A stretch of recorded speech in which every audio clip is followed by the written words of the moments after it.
All right. We are talking today about to stop forcing and to start flowing, the magic of surrender. We just want to just dive into this. Welcome to our channel. I'm Rain, with over 20 years of experience as an NLP practitioner, light worker, and channeler through divine inspiration, here to help you connect with your true self. And I'm Mel, an empath, light worker, and connector, passionate about guiding you to set boundaries and thrive. Together, we bring you weekly tools and insights to support your empath journey. If you're ready to deepen your connection with self, don't forget to subscribe so you don't miss an episode. Let's dive in. Rain, what does surrender actually mean? Surrender, by definition, means cease any resistance, to kind of give up to the enemy, right? Give up, basically, is what surrender actually means. It's ceasing resistance. So, what's the difference between giving up and surrendering? Yeah, because giving up is the definition of surrender. So they're kind of similar and the same. When we surrender, what usually happens is we as human beings, for some odd reason, we need to go into a state of giving up to actually taste what surrender feels like. So you'll notice that you'll be after that thing, needing that thing, wanting that thing, and then when you give up, the thing shows up.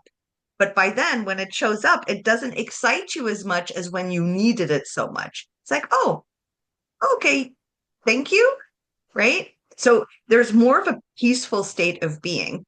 So giving up is a natural consequence. Surrender is a natural consequence of giving up.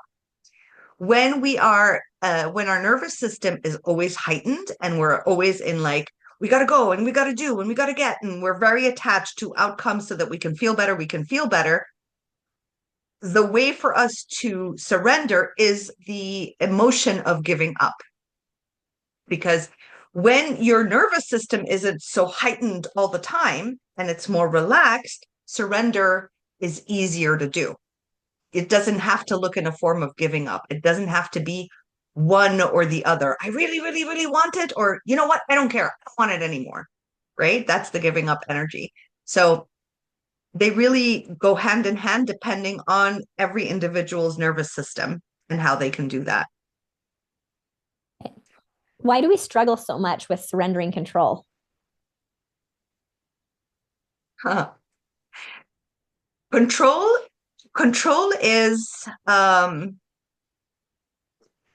control is the mechanism of the ego, right? Control comes with the ego. Not that it's bad, it's just how the ego knows how to function in the world, right? The humanness that we are, that's how it functions. It has to control, it has to know. So I have to know, I have to control the outcome. You'll notice the ego a lot of times will go through a million scenarios, all the different possible scenarios, so it can control all the possible outcomes so that it doesn't get surprised or taken by surprise, right? So the ego needs to control things. The soul, on the other hand, is a very surrendered entity. The spark of source is a very surrendered space, right? There is no need to control. It is very much in flow because the soul knows it is safe, right? The ego doesn't know it's safe. The ego thinks everything is dangerous. Even having a conversation with someone is dangerous. Because if you have a conversation with somebody before the ego can prepare and control, the outcome is scary, because we've all dealt with parents who would burst into anger for no apparent reason when we would share something. So like the ego needs to control everything to make sure that we're safe, because the ego doesn't feel safe. Surrender feels very safe, right? So it's the ego that is struggling to actually surrender. The ego's having a hard time because it's a freak out. It's like, you know what? I'm just going to go talk to the boss without preparing ahead of time. Like, well, what if he says this? And what if he says that? Then what will they say if he says this? What if he catches me by surprise and says, no, I'm not going to promote you? Then I'm going to come back with this comeback. And right? The ego needs to prepare. And that's where the control is coming from. I don't think there's anything more I can say about that unless there needs to be more clarity. So yeah, like how do we know when it's time to surrender versus keep pushing forward? Okay. So when one surrenders, surrender is the utopic space to be all the time. Anything where there is like pushing forward, you know how they say you have to push through the thing and continue pursuing, persisting on something until it actually happens. And we hear all these stories all the time of the people that they never gave up. They never gave up. In reality, if you really spoke to these people, they weren't in control. It's not the egoic mind that was in control of like, you can never give up, you could never give up. There was another drive that was helping them inside, and it was an inspired action. It was a lot of inspiration. It's like Einstein. Einstein didn't know what Einstein was doing, right? And you'd look at him and be like, oh, he was so motivated all the time. He was pushing forward to discover the thing that he didn't even know he was waiting to discover, right? But he was inspired all the time, and he just went with life. you know Life would happen and he would observe, and from that he would get inspiration and he would continue. So there's no pushing forward. The minute there's a pushing forward, it's the egoic mind that wants in control, and you're far away from surrender. So what I'm hearing is like, to be in a state of surrender is a state of peace, where in any direction life goes, and in anything that actually happens means nothing, has no specific meaning. The ego can't have a meaning like, oh, that was a bad thing, oh, that was a good thing. There is no meaning attached to whatever happens. It doesn't mean you're a good person, and it doesn't mean you're a bad person. It doesn't mean that person's bad or good. It doesn't mean the situation was bad or good. It just was, right? But when we start to go into like trying to push something forward, that is our egoic mind needing to control the situation. I hope this is making sense. I don't even know. Mhm. Yeah. Okay. What are the biggest fears people have around surrendering? Why Okay. it's The so hard for them biggest, to do that? biggest fear. Yeah, it is so hard. The biggest fear about surrendering is letting go, right? Is having no control. We are so afraid to play with life. We feel that we constantly have to resist life. And I'm like asking, why do we do that? So I'm hearing the reason we do that is because whenever we did play with life, so I'm seeing a little girl and a little boy running in the garden, and they step into a puddle, right? And they come back with their clothes dirty, right? They were in flow then, right? That flow caused the problem for the caregiver, for the parent, right? Oh my God, I told you to stay clean. Why'd you do this? Watch out for your clothes. Now I have to clean. Like there's an issue that arises, okay, with going with the flow.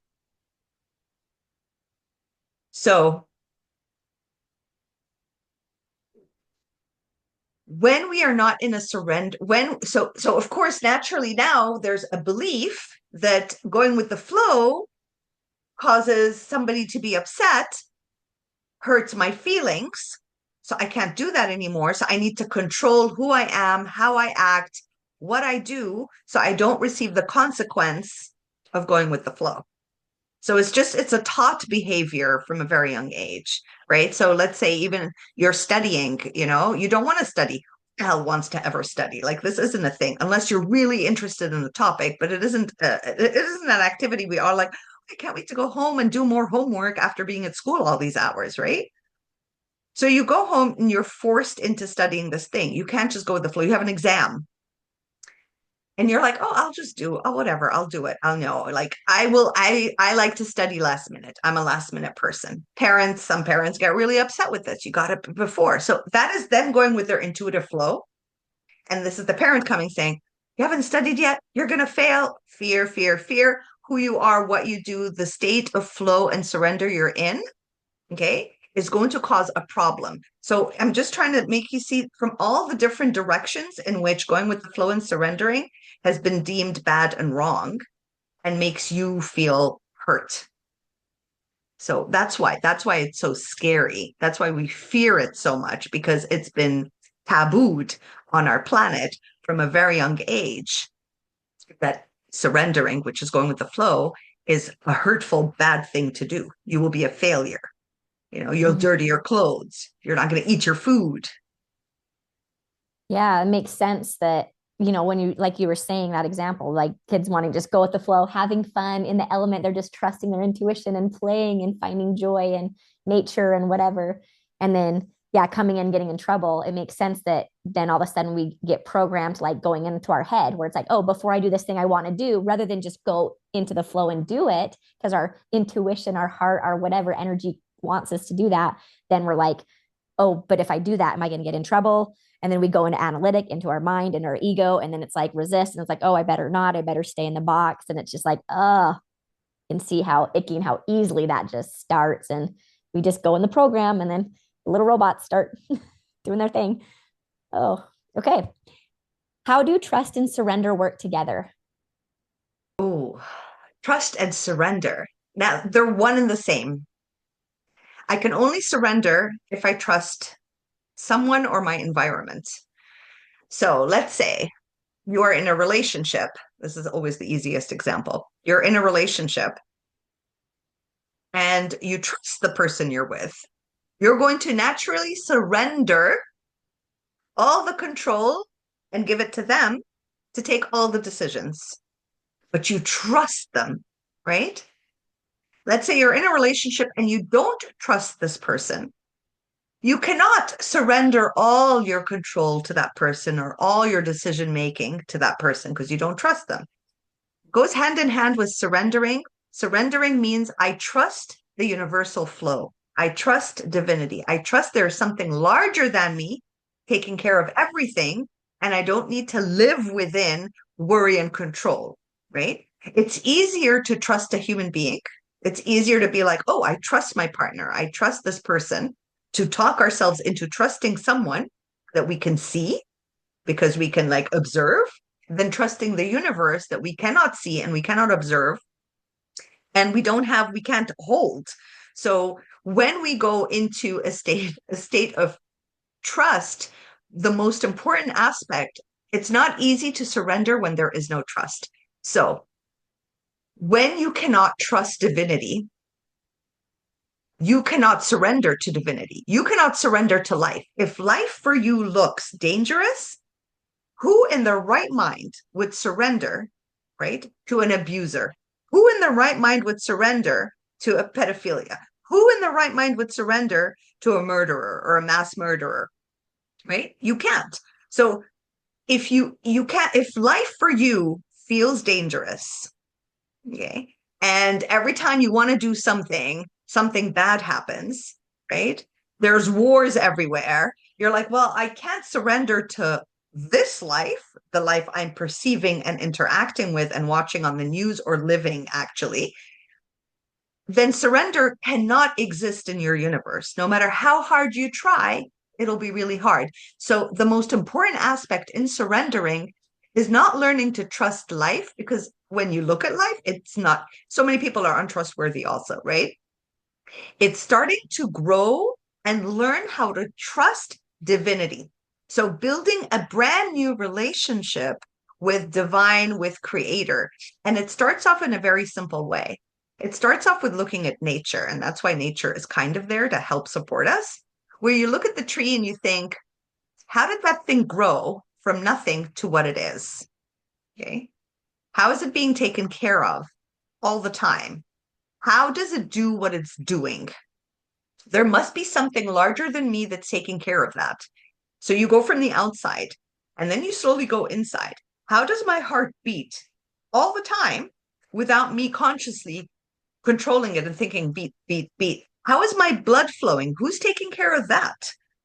Right? How are my cells knowing what to do? Who's taking care of that? It's like you start to build a different relationship with the energy that is taking care of everything, When you start to trust it in those ways where it doesn't have to be like in your actual life, in nature and within your body, like, how's my stomach digesting? Who's taught it?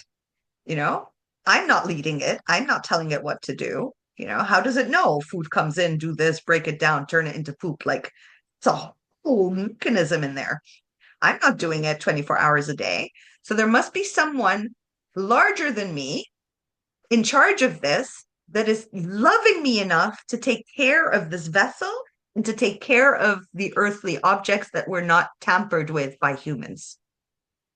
Then you build a relationship with divinity, and slowly trust starts to show up that surrender is a possibility. Because now I can give up control and be like, well, if source is taking care of my heartbeat and my stomach digestion and the tree outside my house, let me test and see if I surrender. I can trust this much so far. What happens when I surrender? You know, what does it look like?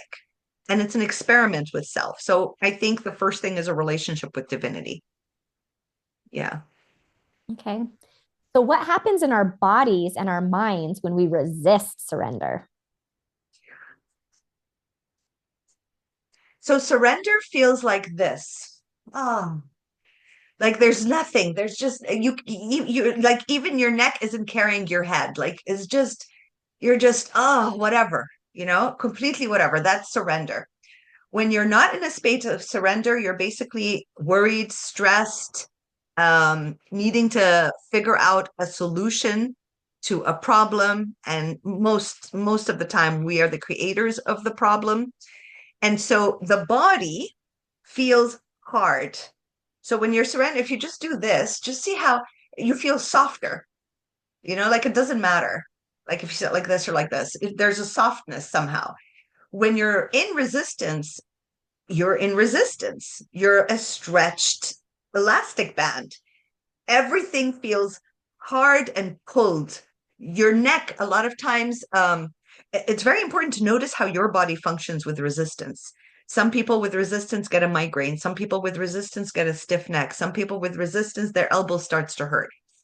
There are the knees, the legs, stiffness. You're like, I feel stiff. It's a resistance state you're in. The body's always speaking. So your body, when it resists, it slowly it crunches in. The spine isn't straight when you're resisting. The spine is more crunched in. Everything is harder, and you're not soft.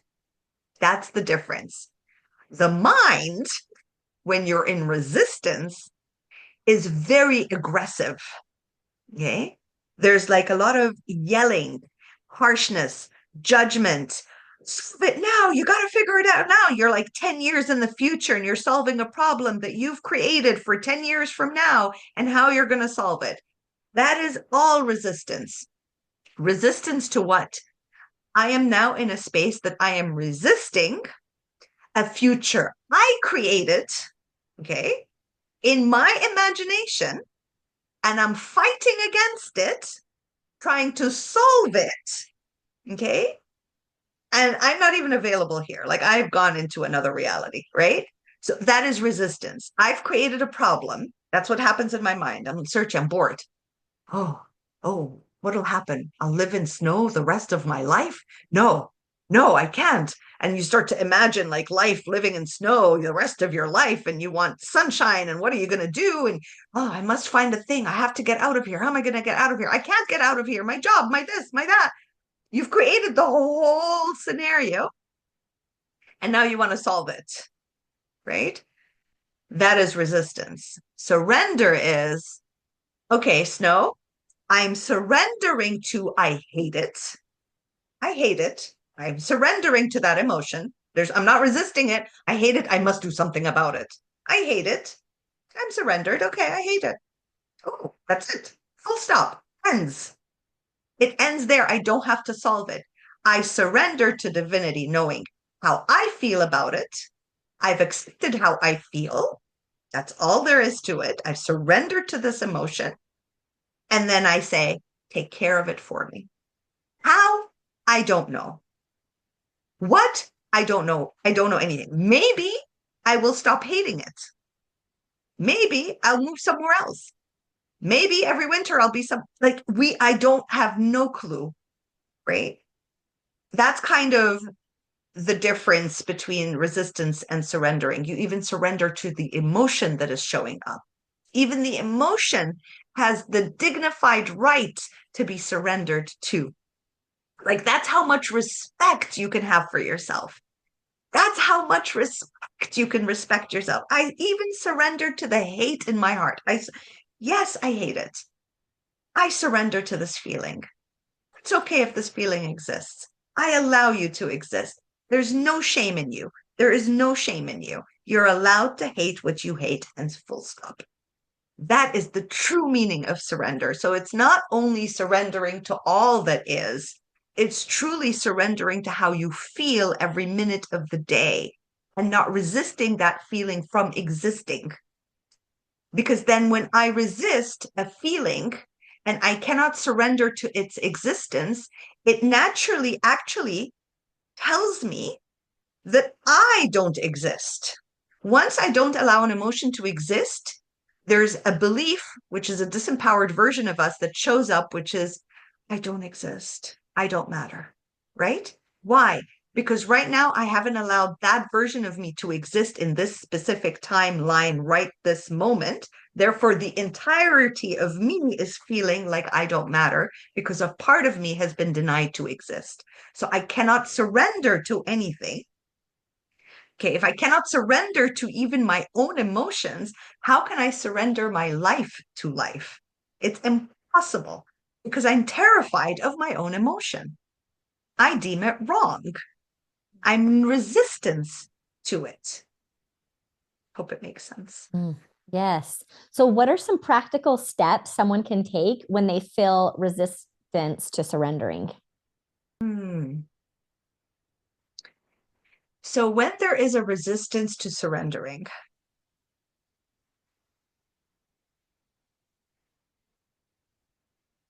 so the first thing I'm seeing is, and it's probably maybe because it's the first, I have a tree right there, is look at nature. Feast your eyes. Let's say it's winter outside. You have a plant in your house. Feast your eyes on the plant. Like uh, I'm saying, feast your eyes. It means like see the plant or the tree as as a platter of the most delightful foods that you're about to eat, and just let your eyes feast on that, and just look at the wonder of the every leaf. Like, take yourself out of the space of tension in the body and feast your eyes on a plant, on a tree. Like, I'm looking at Mel right now. Behind her is this beautiful plant. I love that plant. And you could just feast your eyes on the wonder of it. It's still, it's there, it's surrendered, it's waiting for nothing, and it's happy. It's feeding, it's growing, it's lush, it's green. Like, wow. Observe that. That's one way of doing it. Now, let's say that doesn't work for you. Another way of that is actually going into a state of stillness, which is complete silence and meditation, which could drive you insane if your thoughts are like on rampage. But you force the body to sit in stillness when the mind has to follow the body, right? We want the mind to follow the body more than the body following the mind. You sit yourself down on the couch. Okay. You just sit there and you close your eyes and you start to breathe. And the thoughts will go, there's like a maniac happening here. And you're just going to sit. You're not going to listen to it. It's going to be like, you didn't send that email. Oh my God, call that person. You forgot the that. I'm sitting now. I'm sitting now until it kind of calms down a little because you're not rushing to every whim of thought that comes. Okay. And you bring yourself back to center. You truly hold yourself down. It's like you're holding the fort of truth for you. That's another way. Um, uh, when you're in resistance. A third way is a candle. If you enjoy fire, light up a candle, okay, and just see how the flame is dancing. It is not resistance to anything. It's not taking any decision. You know, it needs to dance this specific way because the music is saying that. It is just going easily with the flow. It's as if you want to remind your body to imprint the ease of a plant.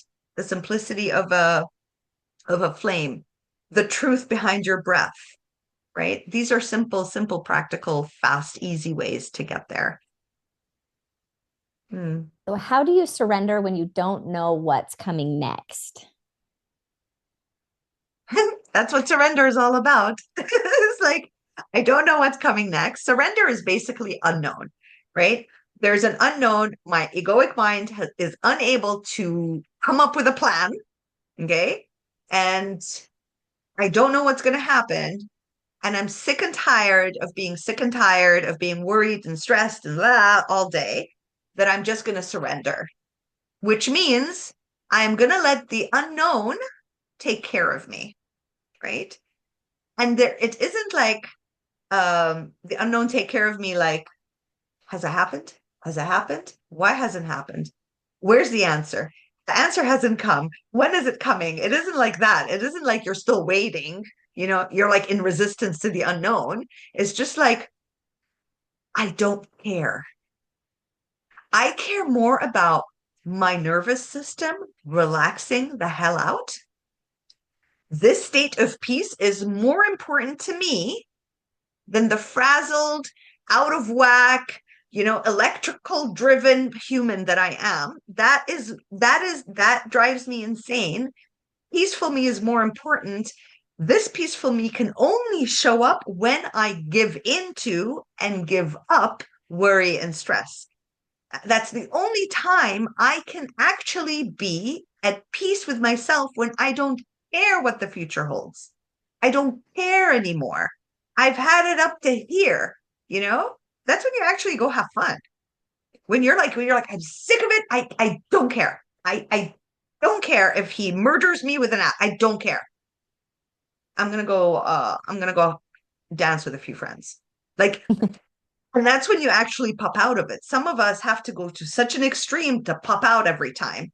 But what if we can do it a little sooner? What if we could just be like, I give up from now. I don't have to reach my limit and feel that I've done it all. I've tried all my resources and nothing is working. Every door is shut in my face, and then I give up.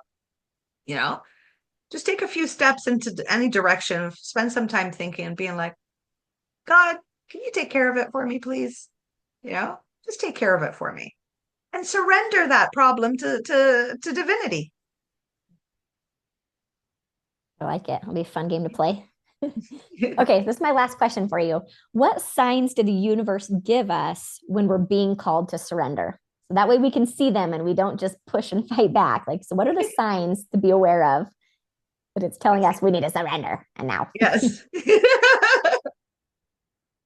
So interesting. Looking for signs is not surrendering. That's what's interesting, right? Looking for signs is more of what the egoic controlling mind wants, right? Right. So think about it this way. You've got the egoic controlling mind being like, well, if I know first, because like the unknown is scary, right? You have to know first. Give me a sign. Is it like, is it a tarot card? Is it, give me a sign, give me a sign. So that's again, controlling egoic mind that wants it. You can give yourself a sign. You're like, okay, whenever I see, right? You declare the signs that you want. Whenever I see 111, it means it's time for me to surrender, right?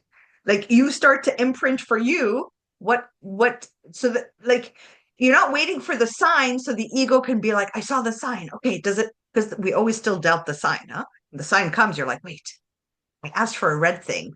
Was it dark red or light red?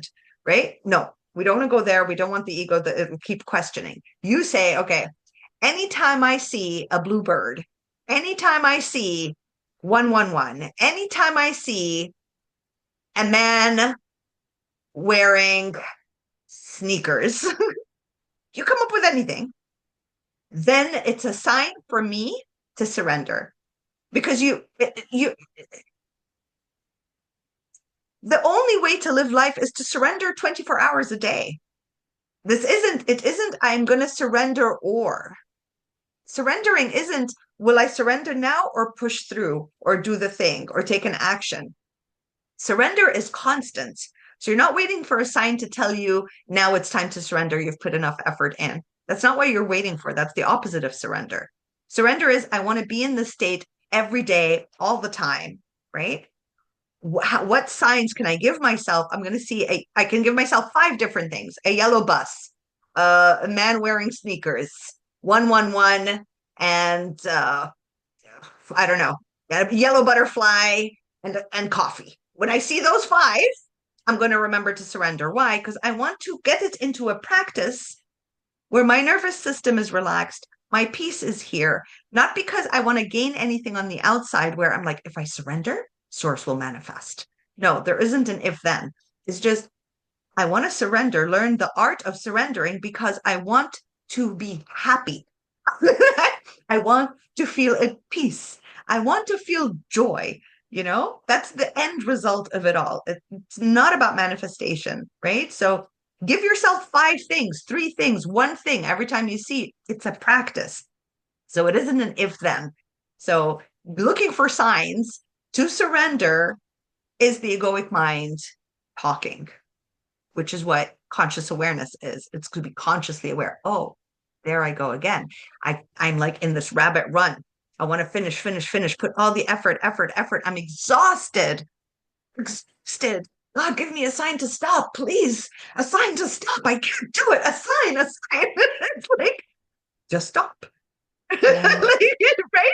Don't we all go through that? Like we do Yeah. the work. When do I stop? When do I give up? Just tell me. Yeah, and I love that we're the creators of our universe and our world, and to come up with little signs for us to remember, because it is easy to just get in our head and get in the program. And this, I love these ways where we get to create it ourselves whenever we want, however we want. Give ourselves permission. We give you all permission and ourselves permission to have inner peace and to use whatever signs we want that work for us throughout the day. So, and something that along with this, we have a gift for you guys in the description. We have a quick 3-minute ritual to help you guys with this, to help you surrender. And whenever something feels off, it'll help you gain insights, or if there's any blockages that are going on that are holding you back. So we have that gift for you. We would love for you to grab it for just 1 week. Watch your intuition strengthen and your boundaries sharpen and your self-love grow, which is what we want. So check that out. Get that gift. We have that all ready for you. We also would love to be YouTube friends with you. So if you enjoyed this content and this information, hit subscribe, and let's be YouTube friends. And then you'll be up to date on all of our new episodes that we have coming out. Let's see. Oh, and if you found a lot of value in this, you can support in this episode. If you had any insights or breakthroughs, it's a Buy Me a Coffee account. We call it Buy Us a Cup of Love. So if you want to support us to keep giving out this information and sharing with you and using Rain's incredible channeling gift that she has, which is amazing, then you can support us there. She's also taking some one-on-one clients if you want one-on-one access to her. That's a huge gift. She's helped me shift through so much stuff in those. It's been insane. It's amazing. She's incredible. If you are interested, if you are some women who want to connect more one-on-one or just in a small group of another empath, kind, respectful women, we've created a group.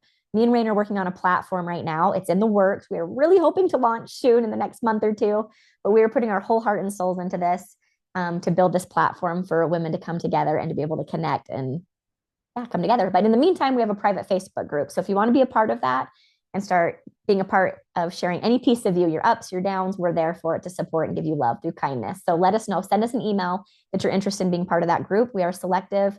So it's a safe space. It's a really fun place to play. And then we love your comments. She reads every single comment and she responds to all the comments. Unless they're unkind, they get deleted. But we'd love to hear a key takeaway from this episode. So share a key episode or a takeaway that you had, or anything that you'd like to share with us. And yeah, we'd love to hear that. And then Rain, she is awesome about reading a special card for us, an angel card or another card that she has for us. Do you have that for us today? Another gift? I do. Yes. Oh, good. These cards are the ones that showed up today. Which cards?